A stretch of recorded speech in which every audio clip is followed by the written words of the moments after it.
Hello, sipi unanisikia? Yeah, nakusikia. Your mic is on now. Nimekuwa nataka kuchange my mic, hebu ngoja tu kidogo. Alright. Unanisikia sahi? Unanisikia? Yeah, nakusikia.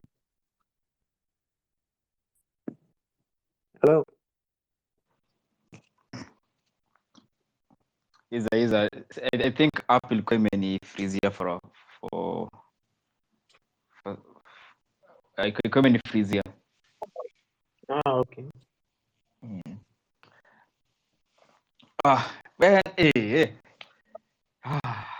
Ngoja. We need to start.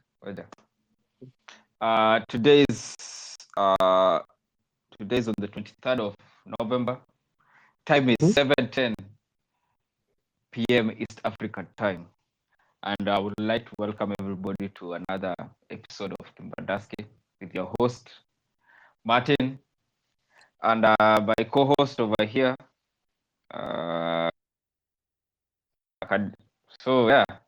Priyan, nice to meet you. I think it's episode 2. But then I came to realize that after Ellen to take over, it's our support inaitwaje, Telcom. So ilibidi ni change ni change email ndio niweze kuweza kudownload the previous episode. So sikuweza kudownload the episode. Why would they make it so difficult? I don't understand.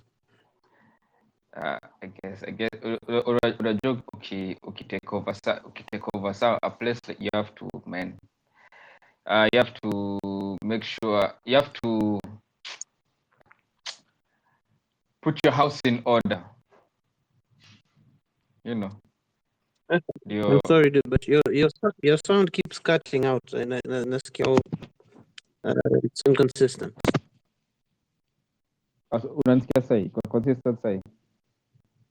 Yeah, nakusikia poa sasa. Hakuna echo? No, hakuna sasa.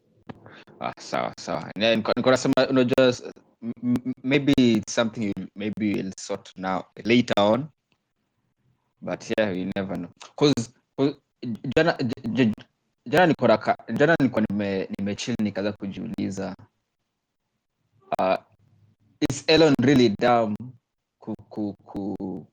kuconstitute kufail? Unajua nilikaa chini nikajiuliza hiyo swali. Cause I don't think this guy is really dumb. Cause ametengeneza rockets. Alianzisha Tesla. Alifanya PayPal. You can't tell me that this guy doesn't know what he's doing. Well, probably, but if we don't know what he's doing, and considering his unpredictable nature. No, that is his nature. Unapata? But I don't think he doesn't know how to run a company. Unapata? Like, there were many social medias he could have bought. Why did he choose to? Like, how can I put it? Me from what nimekuwa nikigaza na vile mi naiona ni there are guys who don't want to change, and that's why tasema sinaona vile ukiwa job utaki ukiwa na boss fulani mwenye ako so strict, but unajua even inafaa kuwa, but you're like, nah man, this is how we do it, and if you don't want to comply, we're gonna sabotage you. Jamii naangalia from that perspective. Because if there are many, there are kama amwelewani, there's no need to go and rant. Just leave the company and go do your own things. You wanna get? Yeah, nakupata, but Okay. I'm still trying to najaribu kushikanisha. Yeah. Like what sort of situation, in what sort of situation would that even be necessary? Like I get maybe he knows what he's doing, but now it just feels like too much work. No, because imagine Twitter. Think about it this way. Kumekuwa na watu wamekuwa wakiwork on it for 11 years, ndio? The first thing you come and do when you enter into a company is to see what needs to be changed, and more times than not inakwanga kurefresh the human capital, because company inakuwa ina get bloated. Yeah. Unapata? So so unapata, because Tesla has never fallen. No. SpaceX is not bankrupt. So are you telling me like Elon will? I'm not justifying his character. All I'm just saying is this guy has skin to do what needs to be done for Twitter. Ile kitu nataka kusema. Because jana niko na hivi chini kwa like kuna hii picture tunapaintiwa. Unapata like he's reckless, he talks so much on social media, but it is social media. Unapata? Yeah, I guess. But we do our ground is different. This guy is making money.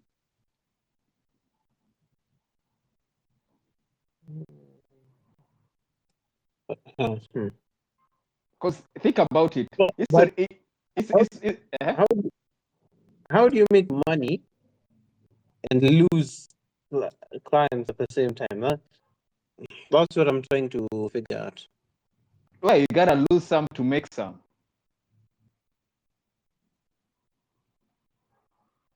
Unapata employees wameleave. Unaget? Not employees, like clients. Because think about it. Let me not say click. I want to say loyalists, which would be the better word? Loyalists, regulars. See, what's the better term? Unajua, how can I put it? Kuna watu wanaweza accept change na kuna watu wanataka kila kitu kwa vile inafaa kuwa. Get? So depending, because Twitter ita change, that's a definite. But sasa itakuwa kuna watu wenye watataka hiyo change and they will go. But usisahau sahi, the moment verification imeletwa, this is a whole different game, man. So sasa I can actually get verified. I may not be an official account, but I'm verified. Wasanaziangalilia as something dumb, but how many people will start paying for it? People pay for Netflix. People, you don't get. So maybe it may sound like a dumb idea, because every dumb idea becomes the greatest idea everybody has ever thought of. Elon akisema cars will be electrical and people said it was a dumb idea.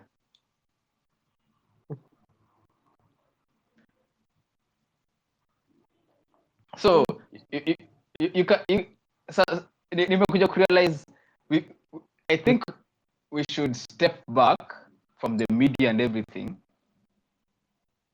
and ask ourselves, is this guy really that dumb? as people are portraying him to be. Because no company of his has ever fallen.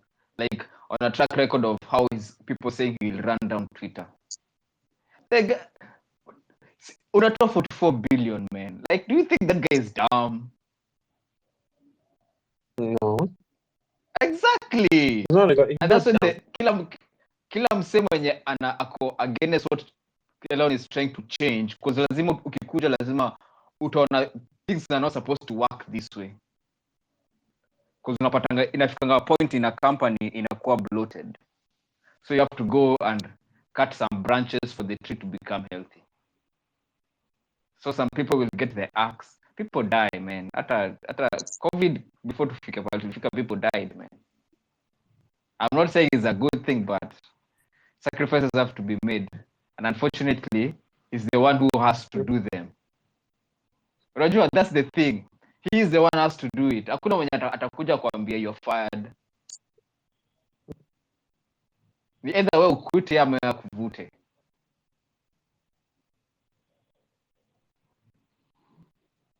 So I think watu wanangoja kukufa because akikufuta he has to send you off with a severance package. Exactly, because people don't, because Elon akikuja amekuja because sasa tech company itakuwa na downsizing nyingine mwenda kabisa, man. Because Elon ameonyesha you can suck almost 3/4 of the company na bado run. Unajua kile Facebook ilifanya, goja people hey. That's what order if mimi ningekuwa nimepoteza job Twitter, yeah, ningepolish CV yangu niende kujoin a startup au ni join place wenye wanataka skills zangu zenye nimekuwa nayo Twitter than keep on just complaining actively na change. Mi hivyo ndo mi naiona anyway. That's just, man, jana tu nikamkurealize enyewe maybe we just need to just stop and tuione objectively. I think that's the word, yes, objectively.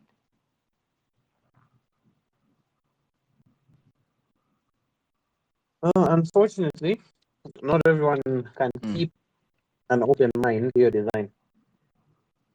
And that is why it is not for the faint-hearted.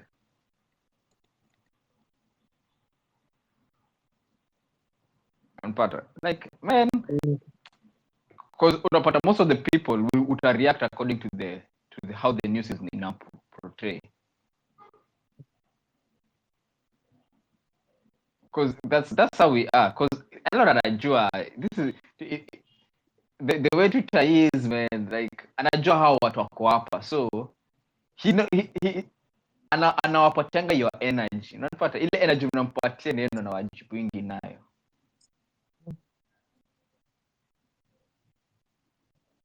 Cause think about it. You tumia Twitter kama Twitter. He says what is in his mind, and that is it. That's like what every other person does.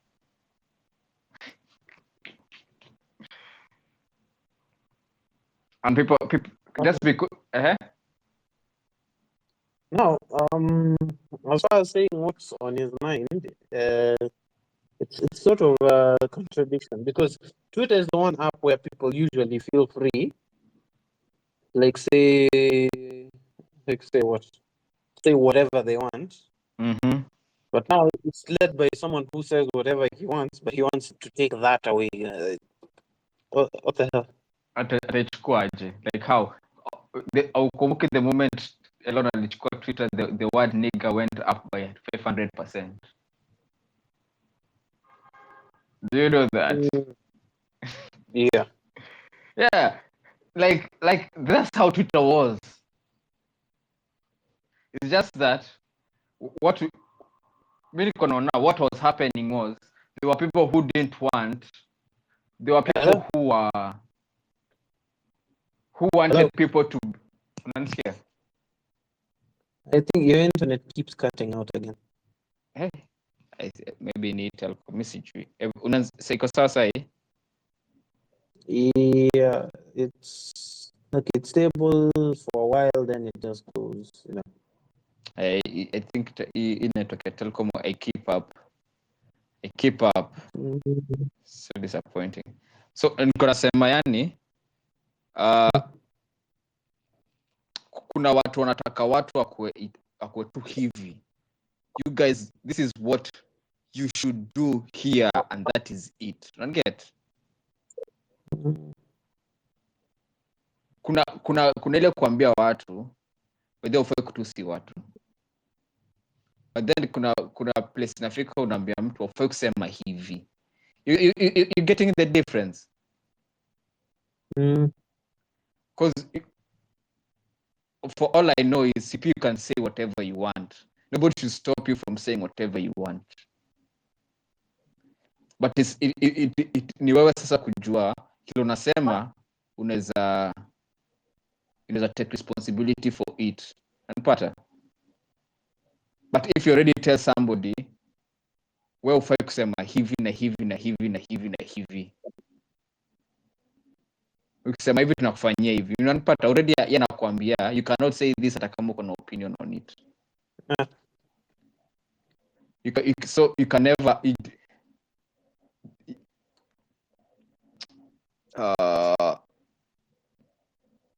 you cannot state your mind because you already been told hata ukitry to state your mind you're not supposed to talk about this. You're not supposed to? You're not supposed, like hata kama unataka kuongelea a topic, kuna hao watu wanakuambia ufai kuongelea hii. Nobody should tell you not what to talk about. Unapata? Kama unataka kuongelea LGBTQ or feminists ama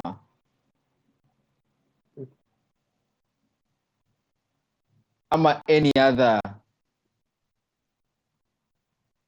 topic, anything, unapata? We can talk about it without having this inaitwaje, kitu nakwambia ufai kuongelelea. Sijui unanielewa, sijui vile nitaelezea. It's like you're surrendering your power to this false thing yenye tunaambiwa ni freedom. Yet unajua you can say whatever you want as long as I know if I know there's a carry the consequences. Unapata? Unajua vizuri ufai kutusi president.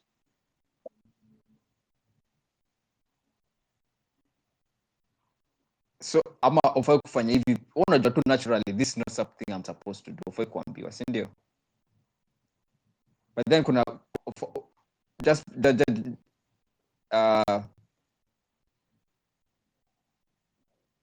it also doesn't give a person the right to impose what they think you're supposed to do. Yes, that is it. And what I think was happening ilikuwa there were people imposing certain things kwa wana impose. So unapata you may think it's freedom but hakuna, because you cannot talk about what you really want to talk about.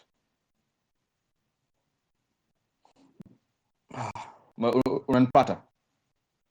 Yeah.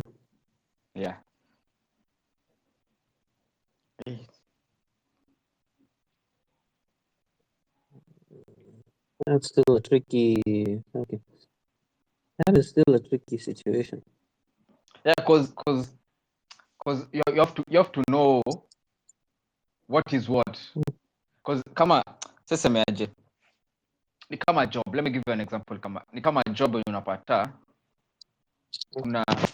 kuna msako above you then amekupata kwa situation yenye iko ish unapata si kitu mbaya, but also ni kitu anaweza sema, you know what, you just do this and let it slide, unapata but because akona this power anataka ku impose, to make sure you feel their power to the point where you can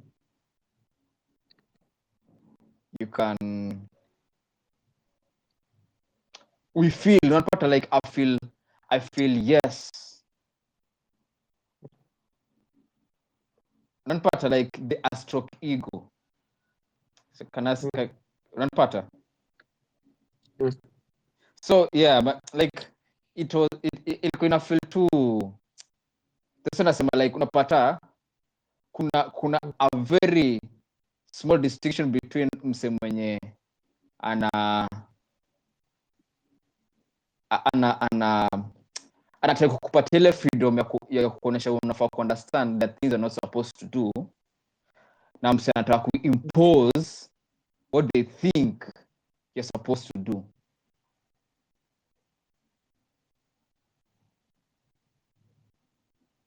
Is the example better say? Yeah. Ndio sasa nakwambia now the current situation ya how Twitter was, there were people who were imposing what they think people should be saying. Yet everybody knows kuna vitu fake kusema. Everybody knows by the way tunafaa kwa civil, but unajua the idea of social media ime bring out a side yenye tunafaa ku understand this is how it is, this is how social media people are, unapata, and that's how we live with it. Hatutaki watu wauane, but also you can't say people cannot say this. You can't impose what you think people should supposed to be saying, because msaki akisema kitu shida unamwambia hey, hold up man, kile umesema z, unapata, but don't, because amesema hivyo unaleta the whole of Kenya Army kwa doorstep ya msee man. We don't escalate that fast. You just tell somebody man, kile unasema yenyewe is kitu poa, check yourself on that. Tunataka understand you have to say something, but also tunakwambia kile unasema by the way z. Sasa sasa unakuja na impose ambia msee wewe kile umesema hapana. Kwanza kile hiyo kwanza ndakupatia ban. You have to understand ufai kuongelea hizi mambo hapa. You getting it? You get your distinction sasa. So vile Elon akaingia, unajua there were these people who, my speculation is there were these people who were using Twitter to impose the ideas, unapata, to impose certain stuff. Yeah, not that. So vile Elon alikuja, he did some corporate restructuring. Now for corporate restructuring, some people need to be axed. And because now for corporate restructuring kuna wase wenye kuna insiders wako hawako anymore. So what do? You now throw this propaganda at this guy is this way, this guy is allegedly anafanya. Yet this guys build Tesla man. Akona factory in China. Are you telling me this guy will run down Twitter? So unapata kuna venye wase wanaportray idea, yet we know very well this guy hata kama maybe akona ulterior motives to make do or anything, he's not gonna run it down. That's one thing we know for sure. Kama I run it down, then maybe he doesn't know what he's doing. But you can always talk for 4 billion and blow it off. He's not the FX. The FX is this crypto exchange yenye ili collapse. Hey, No, Tony. probably not. Because kuna msi hapa ameingia. Tony. Hey, hoi. Niaje. Fiti man. Umesikia hapa tukimonologue man. Yeah, it's been a minute man. Nimeona umetokea nikasema let me join nisikie kwa kuwa anasema aje. So I just had a bit of it mkisema mambo ya imposing your perspective on someone, but then ukiwe pia ukisema that you are not supposed to say this, are you not also imposing your ideas on that person? Exactly, and that is where now it comes to it comes to you, unanipata? Because as much as dasema kitu, it's for you to see it, to see, am I imposing, and if I'm imposing, when I impose, and I like it is up to you to see what I'm trying to say. But when you look at it, someone will always have something to say. So Exactly. I really don't think that you should really care about what others are gonna think, ama if they're gonna feel if wako imposed or not, because ukiangalia kama napenda kupeana references mambo ya colonialism, actually they imposed their life on us, but in a way it's positive, because now we can communicate so many languages, but in English it wasn't good, but they imposed it on us.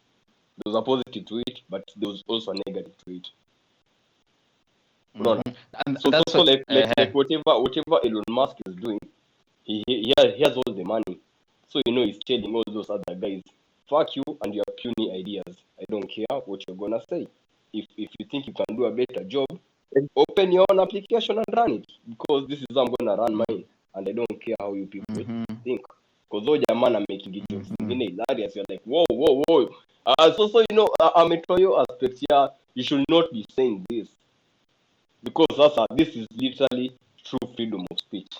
Kama tuseme if you see vile tulikuwa na urezo wetu mwenye ametoka late, uhunye alipeana like some crazy freedom of speech. People could abuse the president. In which country do you think that is possible? maybe now because Trump is vying for presidency again.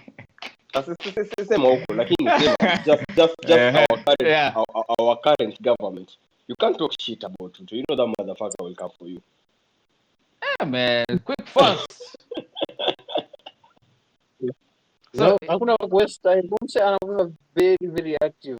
Like, and you wonder ikifikia kwa other crisis, nothing, but all of when it comes to that,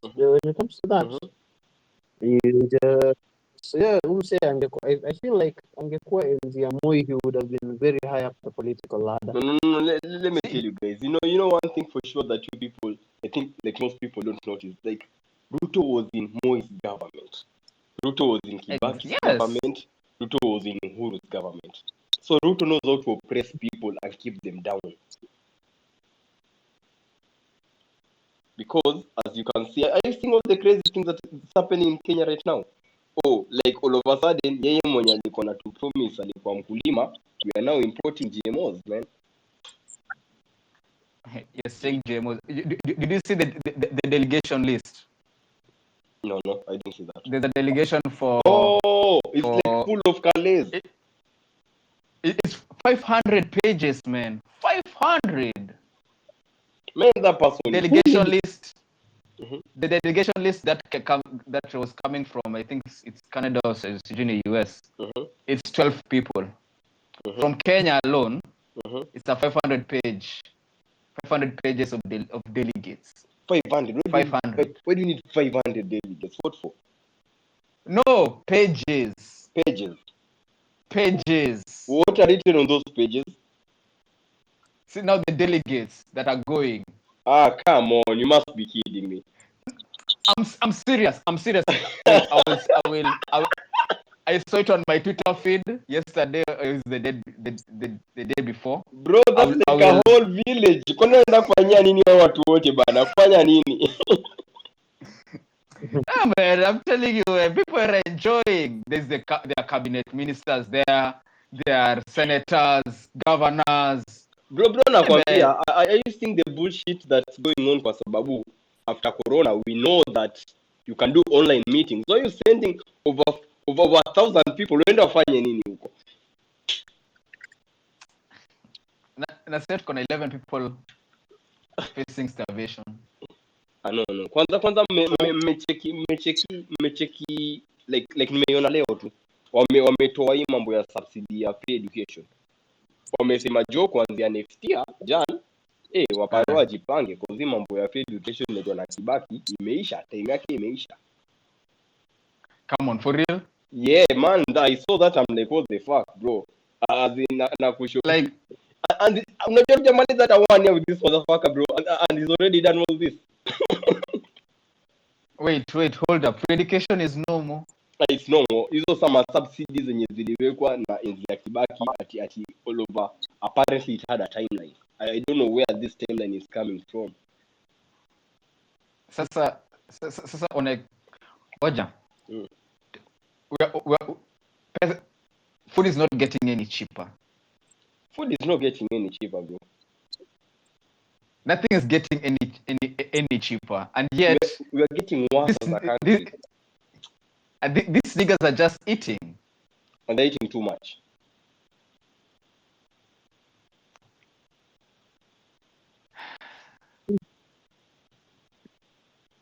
Na kushoma guys, in the next 5 years tutakuwa tumelia yani machozi zingine. I don't believe like kama tunaanza tutakuwa run down kama US, unaona. Alafu unajua huyu jamaa pia na magimmicks zake za kanisa, so every time you want to question him anakwambia ni mambo ya Mungu, you know that nonsense. Man, development in a lot size, yeah, we are not ready. I know we are not ready. We can't be ready.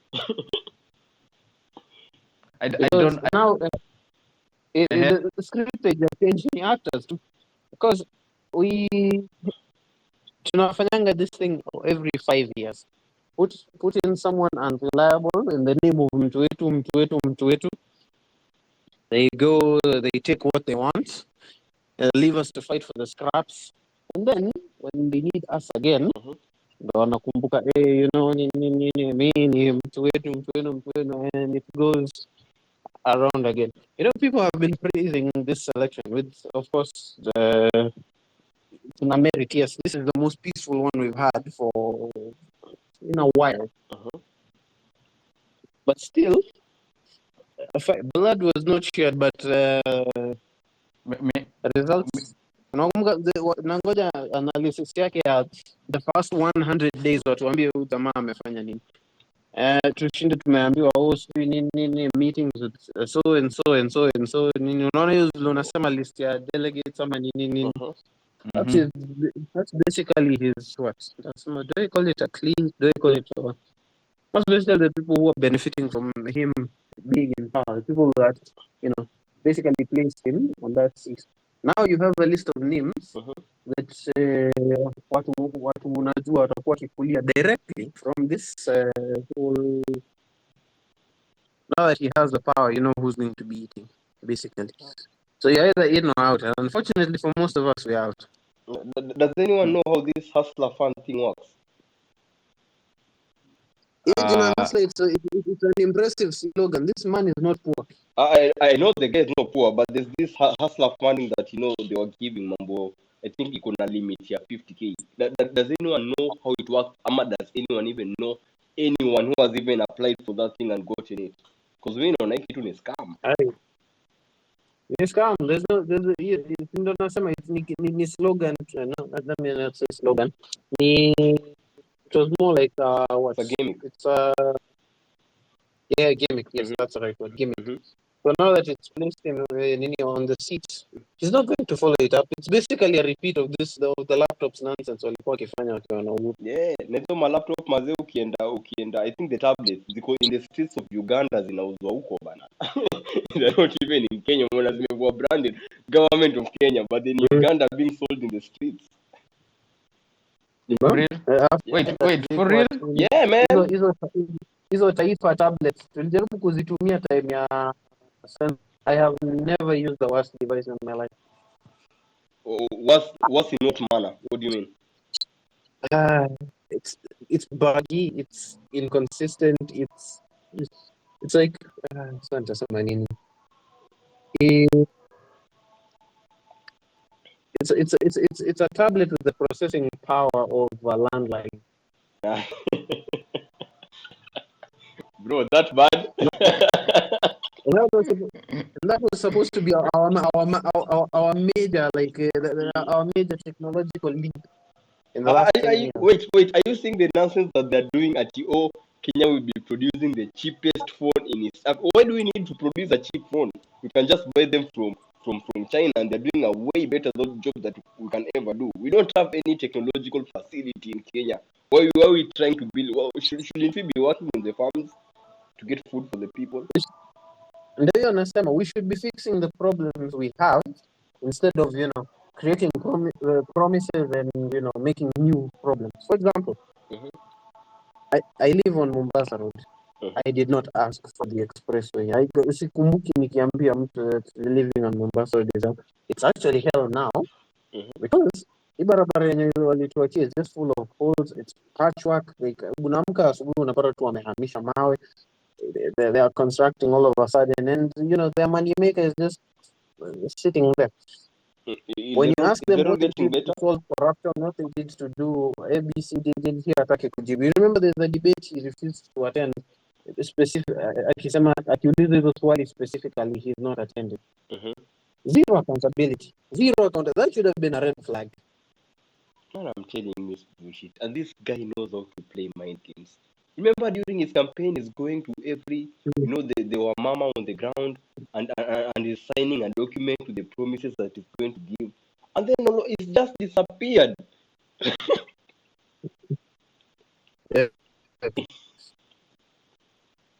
Hey, man. Like, it's kuna deni koraka hivi chini. There's a deni koraka hivi chini kaza kujiuliza. Like why do we allow it? But what can we do? What can we do? No, it's not even what can we do. Because think about it. It's our passivity. Like we are comfortable in our situation. No, we are not comfortable. We are tired. No. Tired, not comfortable. Yes, we're tired. No, do you know why I'm saying we are comfortable?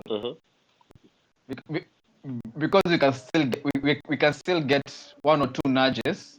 They can still put one or two nudges onto us,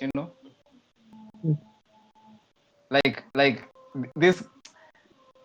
See, I'm not a person who advocates for like violence or anything.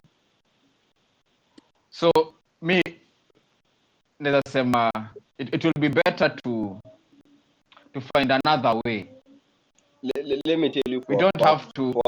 We don't need to always resort to like changing. Like we can, let's say, we rise up, then we change the government, because I came to realize what is happening is a symptom. Corruption is usually a symptom of a degrading society. Corruption has never been a problem, but a symptom of.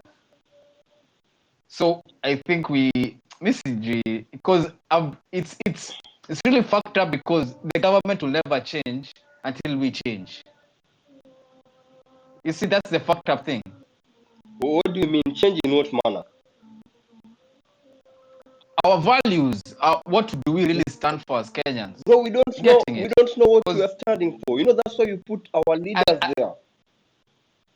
Exactly. That's what I'm saying. We have nothing that we value. We have nothing we stand for, and that's why we are where we are.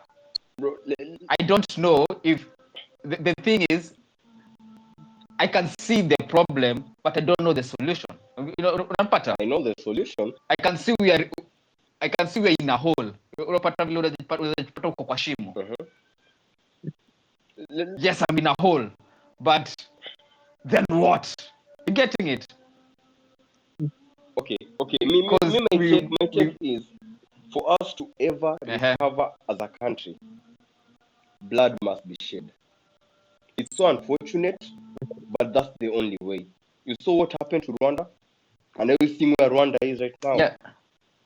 Because Some eggs needs to be cracked. Because the only way that we have right now as a country, as people, is to vote. And there's never been a more fair election than what we just had. There are no victims. It was so open, and everyone can verify the results. And the truth is, he won. And if you know democracy, if the people who are choosing, we only had two options. Someone was choosing the person, the lesser evil. Turns out the lesser evil is still evil enough to destroy us, man. Evil is and evil. You know the young people that you are looking forward to as revolutionaries, Kina, the People's Watchman. What's this guy's name? Calls himself the People's Watchman. Boniface Mwangi. He's the one who was in the streets and he's talking and he's taking pictures, going to those riots, and you say, hey, this is our man. And then later on we come to hear he's just a puppet, man. Nikabentino Madakarua, yo, as in, so who can stand for us? Kina Miguna, he's just loud on Twitter. On the ground, they ain't doing shit. And we don't have the power to start a revolution. You just can't start in one area because he knows how to silence you quick, fast. And the problem is, the guy has already started parading his kids all over. So that means for the coming election, mtasikia kijana wanani ameanza kuingia system. So basically, he just took down dynasties to build up his own dynasty.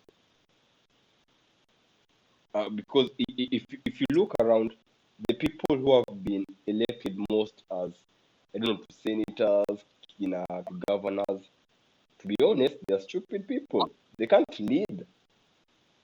They're not competent. And now we are having a bunch of jokers leading a poor country. We have a bunch of people who have no idea. This guy, I don't know, from I don't know which county it is. It's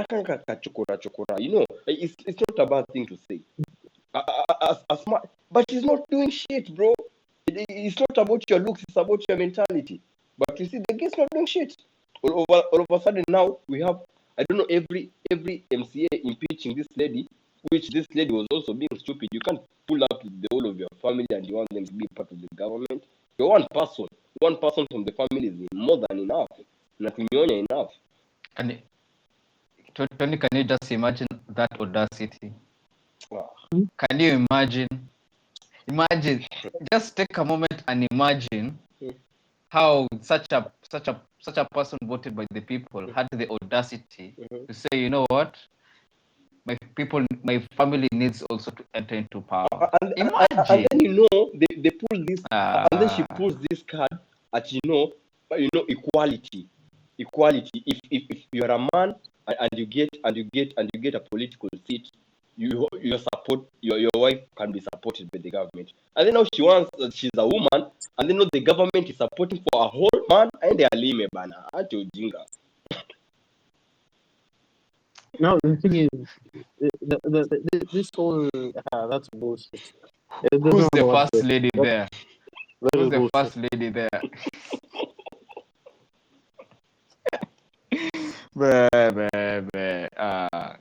Yeah, so we're gonna say Didi. These guys are just taking us for a ride, man. As in, you're just being degraded, man. It's gonna be 5 years. This is only months. This is only months into it, and this is the disaster we already have it. Man. Hey, man. Message. Maybe.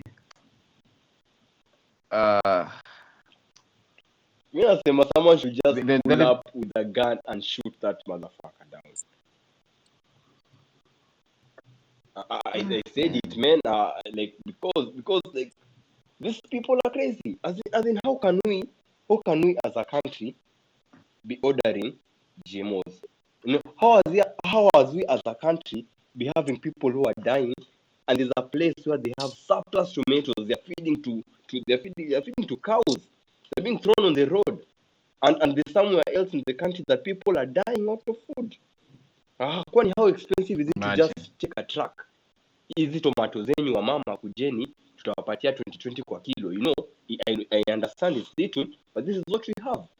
There's no need for you people to let the tomatoes rot on the roadside. Acha tupelekee watu Turkana wawili watatu wakule. At least it's gonna save a life. As into the extent now we have in Nyeri, you have droughts in Nyeri, bro. That's around Mount Kenya. We have elephants dying in Nyeri. As Nyeri, bro. What's this? Imagine. Can you imagine? I remember Eriko Naina. Inchi ya kitu kidogo, Nchi ya watu wadogo. inchi ya watu wadogo. You realize Those words have never. that the guy who sang the most patriotic songs is banned from performing at national events. Bro, I don't get you quite well. I don't know if it's your mic. Yeah, I find it ironic that the guy who wrote most of the most patriotic songs in Kenya's history is banned from performing at national events. Are you serious? The guy is banned from performing? Yes. God damn. When? How? Who banned him? Well, the problem with such things is that they use the government. They don't tell you who signed that document. You see what they're doing is the same thing they did to Lucky Dube. And when they couldn't stop him, they shot him down.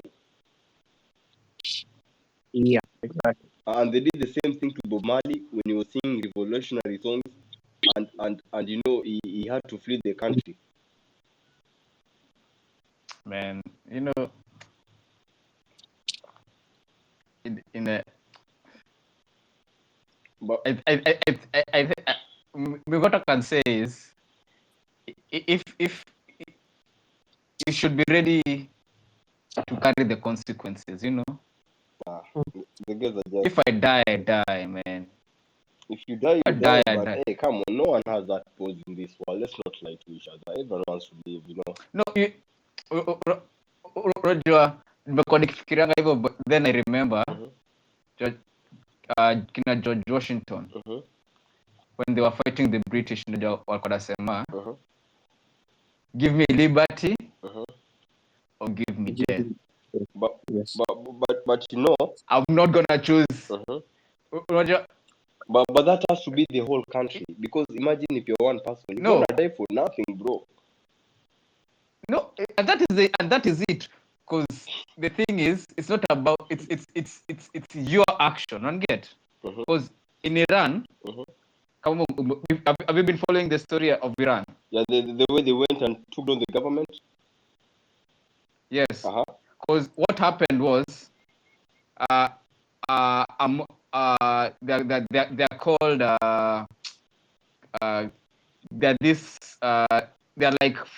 they're like Pharisees. They are religious cops. Apparently, one of these religious cops attacked and killed a lady who hadn't worn a hijab. Oh, I saw that. Yes, I remember that. Yeah.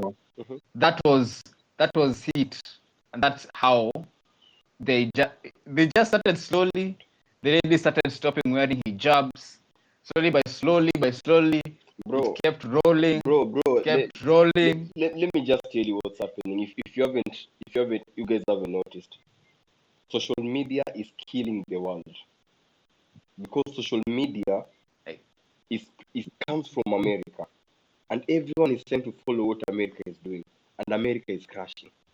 America is dying. Because now all the young people, I know, are lesbians, are gay, are LGBTQ. No one is working. All they do is complain and want to work online. Everyone is so lazy, man. And you know, all this, the immorality that's happening in America is spreading throughout the world so fast. Because now, as you can see in Kenya, now we have gays and they're open about it, man. Back in our days, when we were kids, when you homo, I did not know to talk to you. But now we make it. It's okay. It's okay to be gay. We have this guy Me- coming out, the Sotison guy, and then we have Kinakinuzi and whatnot. Like, what the fuck is going on? Because let me first. Me, I have no problem with gay people. No, don't problem- be that kind of a The person. problem, Goja, Uh-huh. Mhm. Goja. The problem I have Mhm. with this LGBTQ and these things, Mhm. they want to shove it on our faces. Yep. They want to shove it on these people, on these normal people, as they tend to look at us, Mhm. as you guys have to accept us, you guys have to accommodate us, you guys, because you like women and us we like these other things, you should be ready to accommodate us. You're getting That's it? what I'm saying. It is really bullshit. No. Because if you look at it, just look at it Yeah, in the laws of all the countries. What are they not allowed to do? They're allowed to do businesses. They're allowed to go to school like everyone else. They're allowed to marry. So why are you coming to shout to us? Why are you causing so much chaos? because that is it. They want to feel Attention, like they're just special. attention Yet, seekers. yeah, exactly. And that's why I'm saying, if you're gay, it is fine. Be gay and chill. But don't shove it at our faces as if we also don't have our own sexual. Do we splash pussies at them? No, it's like, yay, you, We I am don't. straight. You also have to be straight. We don't do that, man. We're just straight. Yeah, man. That's what I say, manga. Like, these guys need to get it straight. We have no problem with them. They do whatever they want to do. They just don't shove it in our faces. That's all. Because men, we have so much being shoved at our faces. Are you seeing? Have you noticed? Have you noticed that they have Yeah. stopped fighting the adults, and now they're infiltrating the kids' mind. Ama, you haven't noticed the cartoons? Yeah. Cartoons have a lot of gayism. You know, the other day I was watching cartoons with my sister. I'm like, yo, oh, hold on, what is this? Now we have cartoons which are gay. You know, so now kids are growing up to know that this is normal. And yet That shit is not normal, it's bro. not. Because how can that shit be normal? Humanity will die. The thing they're trying to create soldiers. It's messed up, bro. They're trying Because look at They're this. trying to create soldiers. Are you seeing the disaster that this shit is bringing? Do you know that right now, South Africa used to be leading with the number of single moms, but now it's Kenya. How can Kenya be leading in the number of single moms in the whole of Africa, bro? Na bado. Wait, we are leading. Bro, tukombele, bado. tukombele. We were competing. We're fifth in the world, man. We were so tight. thought- We were so tight with South Africa, but no more. Kenya tukombele. We're taking over. Hold on. I thought we were even third. Yeah, I thought third. even Nigeria was on. No. Kenya is extreme. You know, Nigeria is not that easy because it's a very big country. Yeah, 200 million. Yeah, people, and they have so many cities. Kenya, we only have 4 cities, and that's where the majority of most of the population is, and that's where the internet is, and where the internet is where this nonsense is.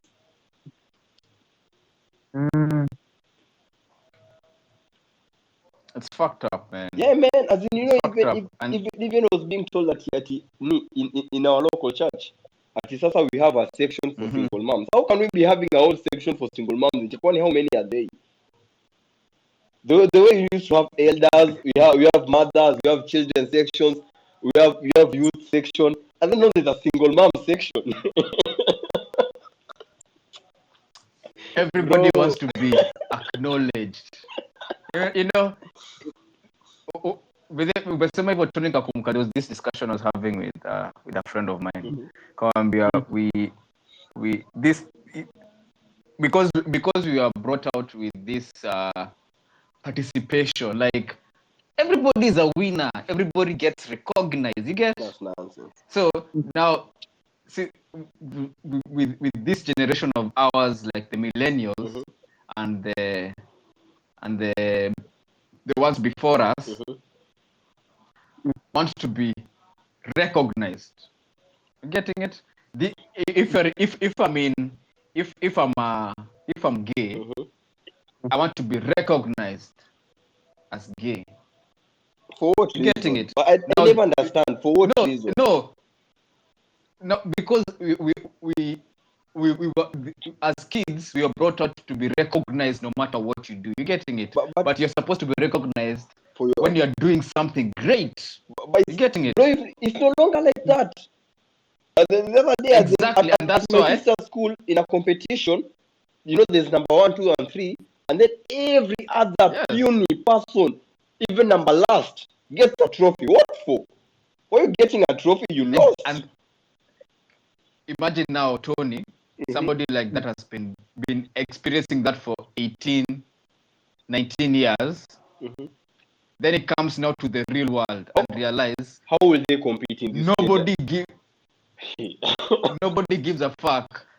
So what do? They usually go to these groups that are seemingly being oppressed, seemingly, and they go there and they want now to get that recognition they've been getting since they were kids. And then now because now and now because now they cannot compete, they don't do great things. So now because the world recognize only great things, they go where they think they can have great things easily, yet they fuck up the system. These are the people who are fucking up the system. Truth be told. Entitled motherfuckers. Yeah, truth be told. Because if you think about it, these people just want to be acknowledged because that's what they really want to. It's not about fighting for freedom. It's not about fighting for like bullshit. They just want that participation medal because they've always been getting participation medal. They want to be saying, I participated in the LGBTQ. You know what they did in Qatar for the World Cup? The government of Qatar said, don't even bring that bullshit here. We don't even want to see any rainbow color. We see you with the rainbow color, we put you inside. We see you getting involved in this bullshit for kissing, men kissing, or ladies kissing. Gonna put a bullet in your head. If you don't like it, stay in your country. Yes.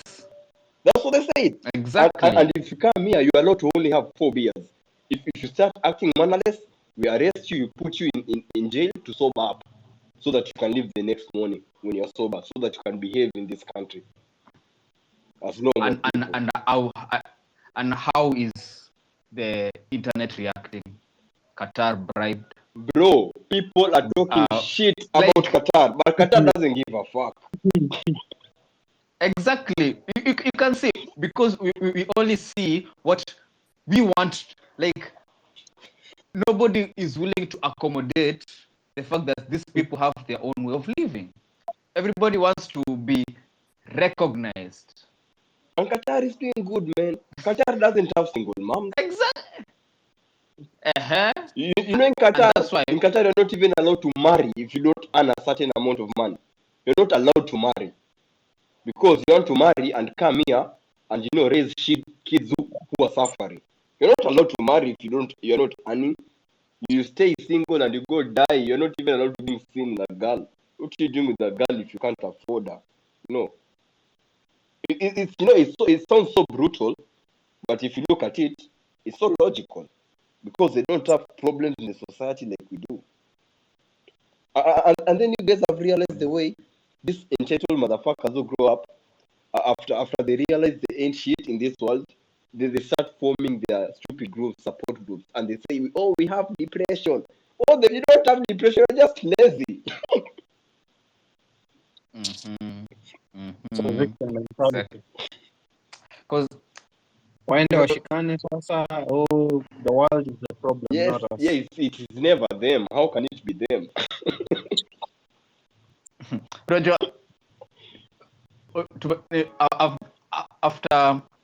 after I was going through YouTube nikapata book ya Nietzsche iko nasema The Death of God. So there was this guy who was saying this book was talking about how the modern society has has killed God. And by killing God, we have now taken these other things trying to represent God, which are one, the LGBTQ, for example, because back then people were fighting for this one thing. Not because now God is dead. People have not this higher power. They can kind of how can I put it? Can form a foundation too. Or something to fall That's what back on. Yes, and that's why now in the modern society now it's very factor because we killed God and we are making these other things, consumerism, LGBTQ, sexual immorality, all these things have now become our God. You get it?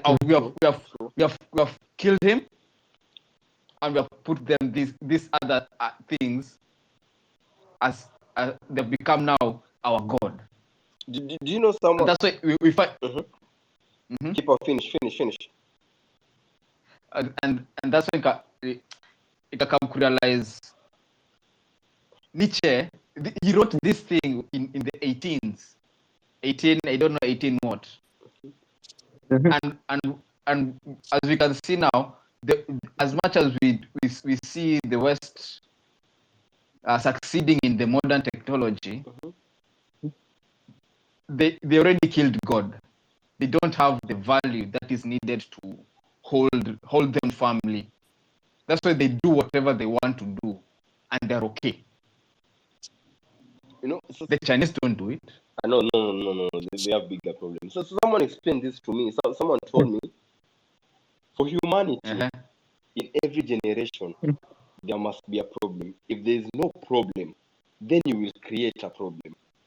And in the US, they don't have problems, bro. If you think about it, there's no unemployment in the US.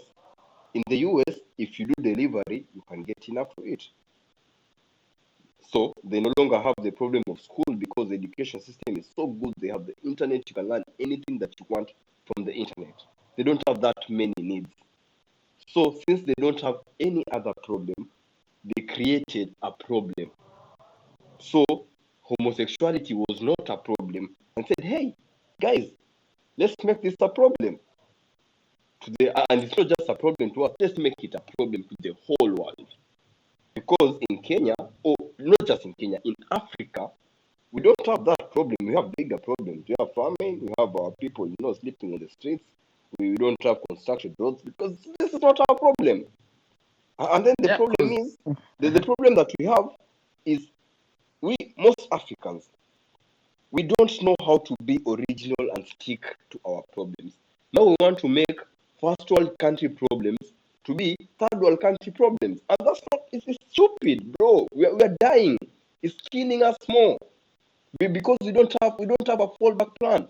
No. If our people get sick, imagine with this generation of kids who are growing, where will we get doctors? Where will we get engineers? Where will we get nurses? Where will we get strong people who can do shifts of 12 hours? If everyone is feeling so entitled and they can't do shit, you're giving everyone a trophy, even number last. So no number last can just become a quack doctor, and because they think they're good enough, because now everyone is passing. You can be number last from class 1 to class 8 and still make it to not even university, to high school. What nonsense is that? So people know they don't need to work hard, because if we leave you behind, you will feel sad. So we have to feel sorry for you and bring you where other people who are working are. And then the problem is, you introduce a lot of baggage, a lot of rotten apples, where one good apple is. That one good apple is also going to be rotten. Now, someone will start asking, why am I working so hard? I'm still going to get a trophy anyway. Let me just chill, man. Let me chill, because everyone's getting trophies. So everyone, now, you'll find now everyone will be graduating. Like you saw it already happened in Nigeria. Now it's fucked up, because everyone in Nigeria has a degree. That's what's going to happen to Kenya. Everyone in Kenya is going to have a degree. And the results of this that you're seeing, we now have buildings collapsing, because everyone can get a degree. You don't have to be competent. You can always buy it.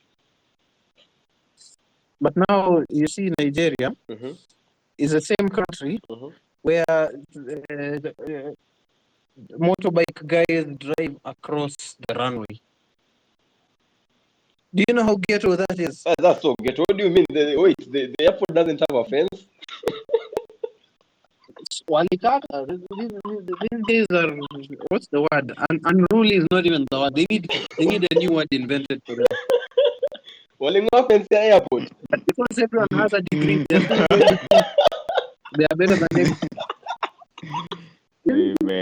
Sorry, by the way, we are on Twitter. You can find the videos. Like Nigeria. Sometimes I actually don't even think Nigeria is a real place. But yeah, that is where that is the exact direction where these problems are going to take us. An example of South Africa. We think our crime rate is high now. Jesus, bro, South Africa is crazy. But I'm wondering, you're in Nairobi. I've seen the videos of how people get mugged in the streets. Is it that bad? Am I exaggerating? It is. And mind you, those are the cases that get reported. Dang. What maybe may get mugged in Nairobi, CBD, man. Me, no one helps you. Me, I've never been mugged in my entire life. Acha nikwambie. I have, but the guy Acha nikwambie. Now let me give you a story. Hiyo siku ilikuwa it was on item ya the previous election. 13? No, 17. 20? Yes, 2017. So this time they were I was in UN. So on that day we had our class bounced.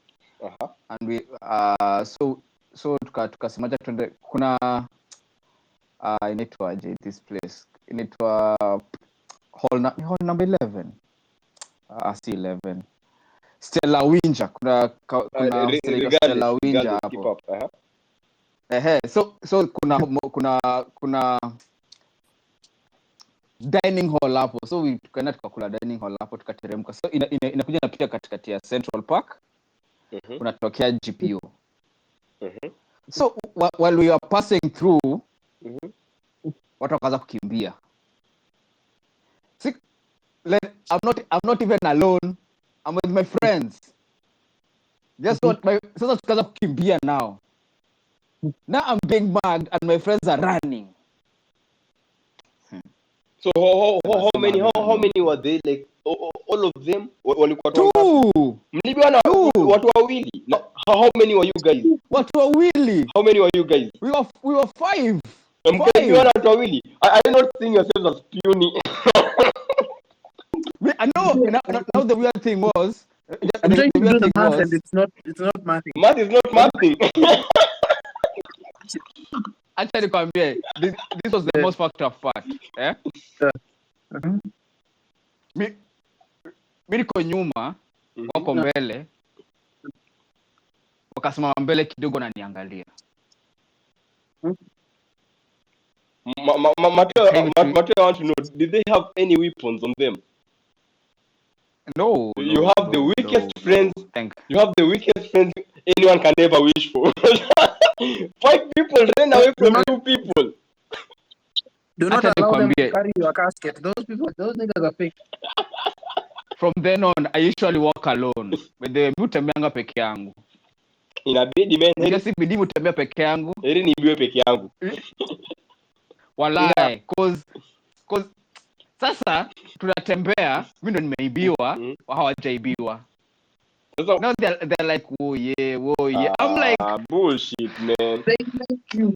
I'm like, fuck you.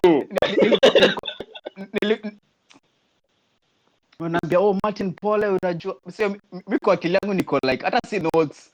Sasa niko nimebuy simu, niko kwenda kutengeneza simu fulani. Sio simu iko kwa bag imeenda. Kiweza kusema sasa imagine kama ningebeba laptop sasa. Na kaa hivi chini sasa kusema now Katika sababu you know what, get to me to home. I was pissed off. Kutoka hiyo siku kama unakunipata CBD tembea na pesa yangu. I don't stand for shit. Exactly the same. I don't stand for shit, man. Kalawe, you've been mugged in Nairobi. Yeah? You've been mugged in Nairobi. They tried. Now these guys, a group of 3. Mm-hmm. They stopped me, like I'm standing in the middle. I wasn't paying attention to how they surrounded me. Mm-hmm. But like vile wananikaribia wanang'ang'ana kunipress like yo nini toa kitu uko nayo nini hivyo. So I'm trying like pushing back against them, and they're like yo takuumiza nini. So I'm looking for weapons and shit nini. So when one of them tried grabbing me, like actually physically handling me, I pushed back.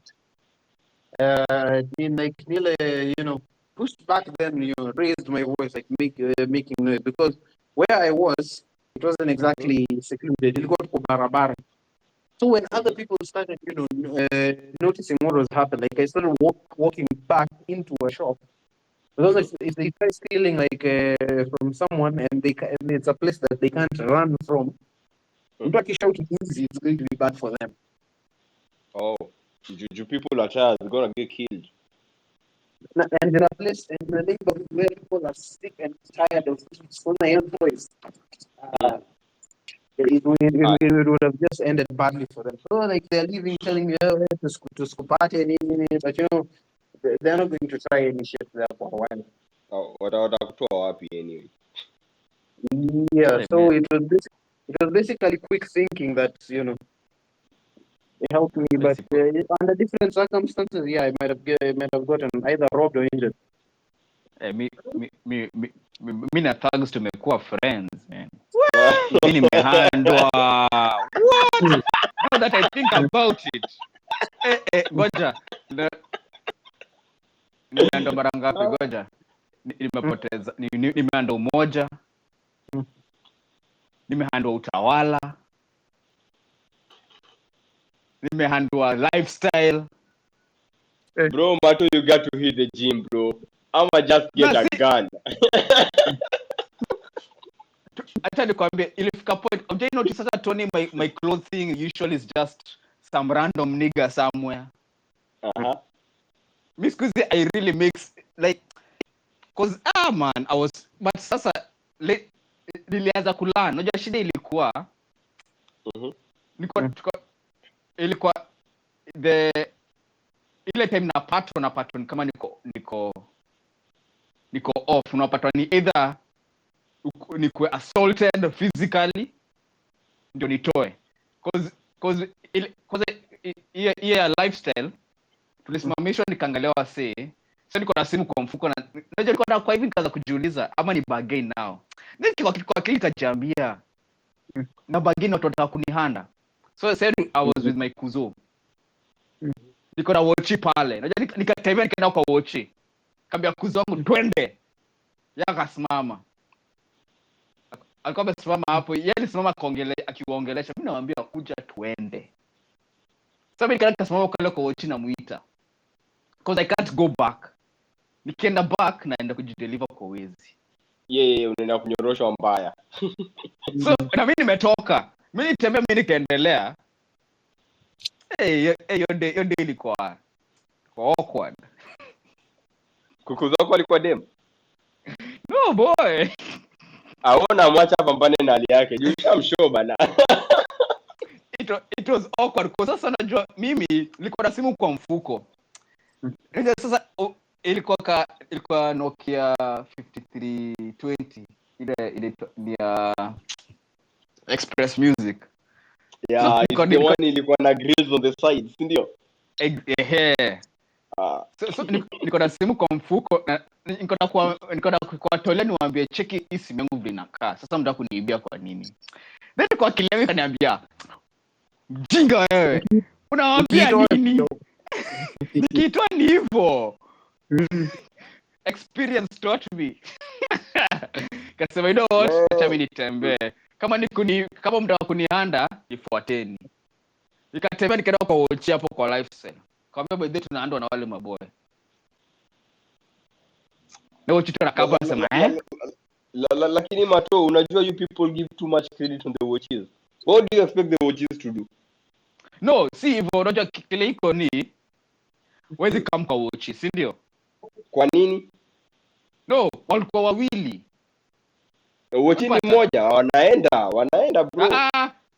Kwa sasa huku zako alikam kwangu tungekuwa watatu.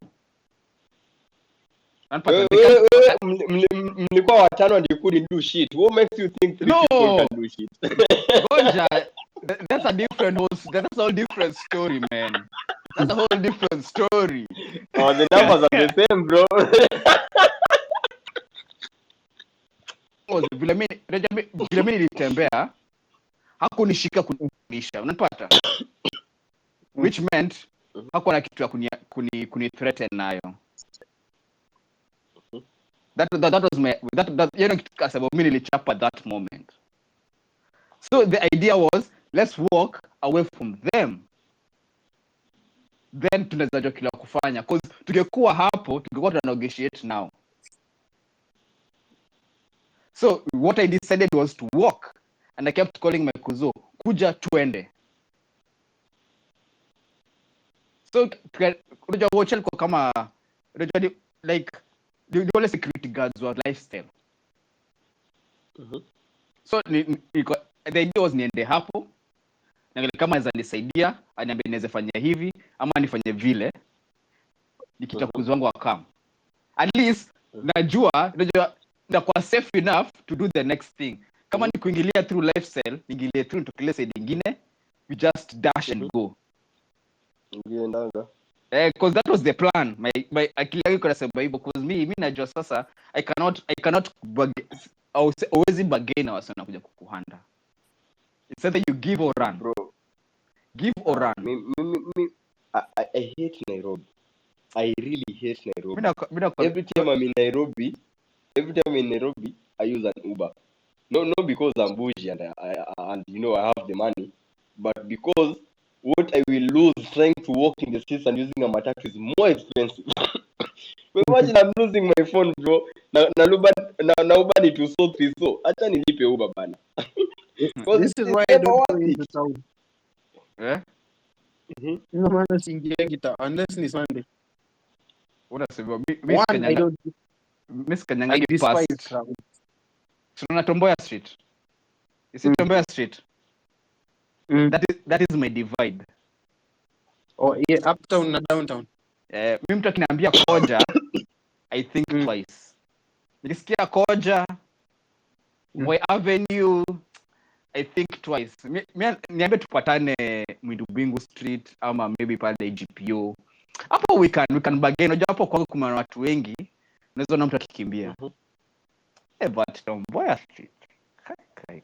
Basi unajua imekuwa mbaya design mazee unamagiwa tu hapo na you know no one is helping. Wasa wanapita bila shughuli yao, like it becomes so normal.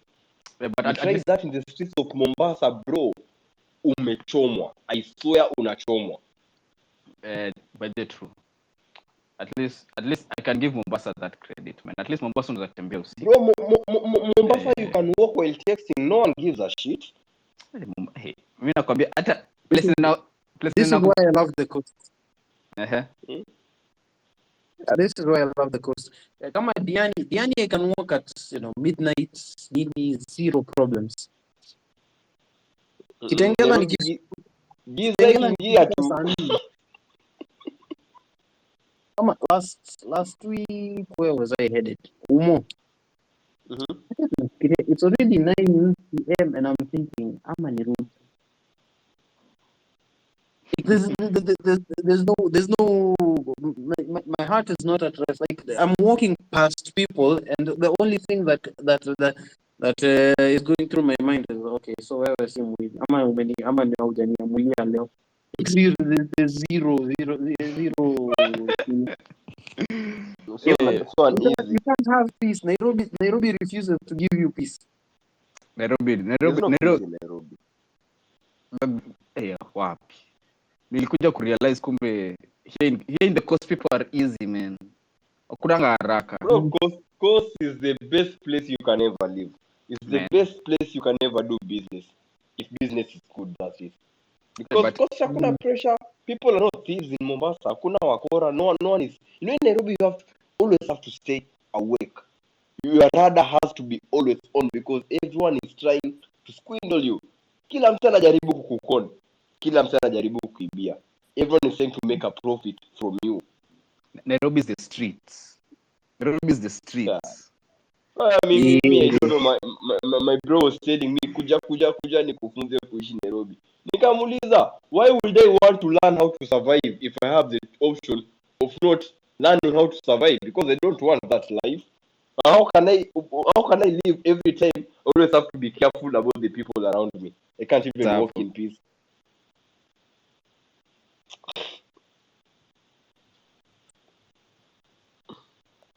So your options of surviving or thriving, and you decided, no. No, I said I'm gonna thrive somewhere where there is peace.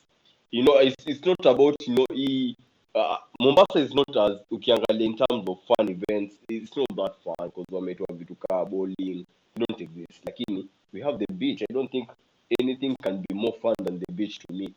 And then you're asking me to leave the beach to go to Nairobi because of bowling. Kaini na bowling yenyu, bro. I have the beach, I have go karting, I can always go swimming. It's all the weather is good. Why would I want to leave this place? I don't even like outside. So Mombasa and Nairobi makes no difference to me.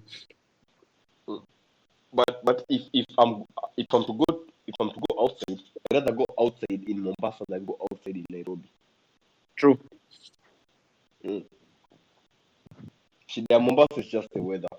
But if I'm saving up to buy an AC and then all my problems will be solved. Nah, even outside, you just get you get used to it. You adjust. Bro, trust me, you don't get used to this shit. I was raised in Mombasa. I lived in Mombasa from, we were staying in Nairobi like since I was born, like 95 till. So 2003 is when we moved to Mombasa. So I stayed in Mombasa from 2003 to 2011. And then I went to Kisumu, no Kisumu, those is the Nyanza, and then I went to That is a long time. Kingine, and then I came back. And I'm telling you, after spending my childhood here, and that's why it's been like, I think 2-3 years in Mekoko constant. But you don't get used to this shit. Because if you're always in the house, indoors, I'm always in the house. So every time I get outside, bro, if you're not going swimming as you're just sweaty, you always have to be in light clothes. You never get used to it.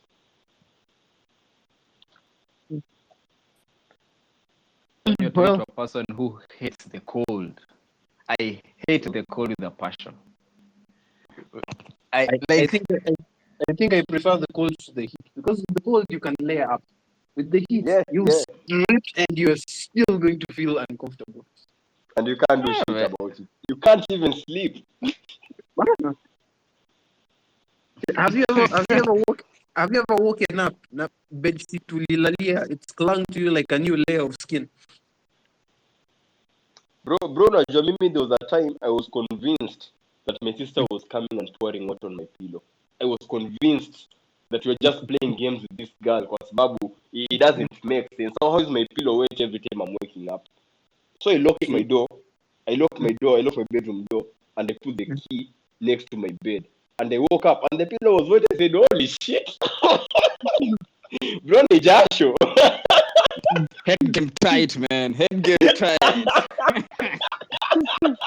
I was just blaming that little girl for no good reason. Every day I wake up, like, you think I don't know what you did again.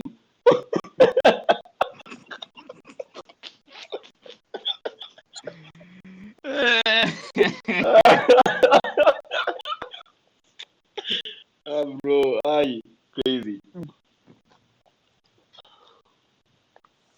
Well, my guys, Uh-huh. itabidi we call it a session, man. Yeah, We man. need to call it a session. Wow, it's been an hour and a half. Yeah, we've had quite the discussion. Yeah, Yeah, man. for sure, Tony, man. it's a pleasure, man. You came, man. At least, I was just lucky. yeah. I was lucky to just Every nikasema si haki. Wednesday, man. Every Wednesday from 7 p.m. Plus, you know this job of ours is mambo za mashift. It's never constant. Eh? Nakwambia, that's why nilideciding kuifanyanga tu on my off days. I can't do it on Saturday. Yeah, you can find next week nitakuwa na sukuma night shift mbaya. Usijali, the recording are here. I'll try niangalie. Najua it's all about, I hope nataka kufanya on Saturdays, lakini sasa mimi Saturday niko usiku. No way, bro. Saturdays ni crazy. Wednesdays is better. We kwanga tu like you put up a reminder. I think I already follow the Kibanda page. Yeah. Yeah. Yeah, you just put up reminders on like Tuesday, so unajua coming into Wednesday, definitely nitapitia Twitter, see nitajipanga. If possible, ni sort vitu jobo haraka. You know, we come have good conversations, man. So it's been great. Mentolea fatigue ya siku. Man. Hata mimi full niko ready to tackle the day hata kama ni usiku.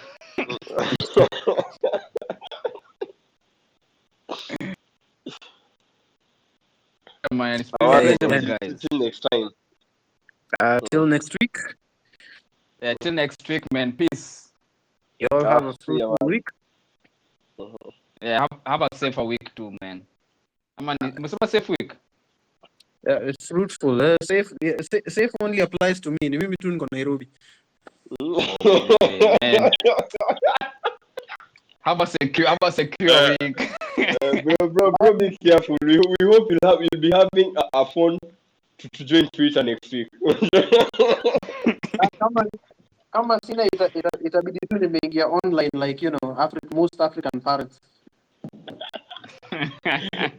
Yeah, man. Man. That's how I guys. Bye-bye. Bye-bye, man. Aya.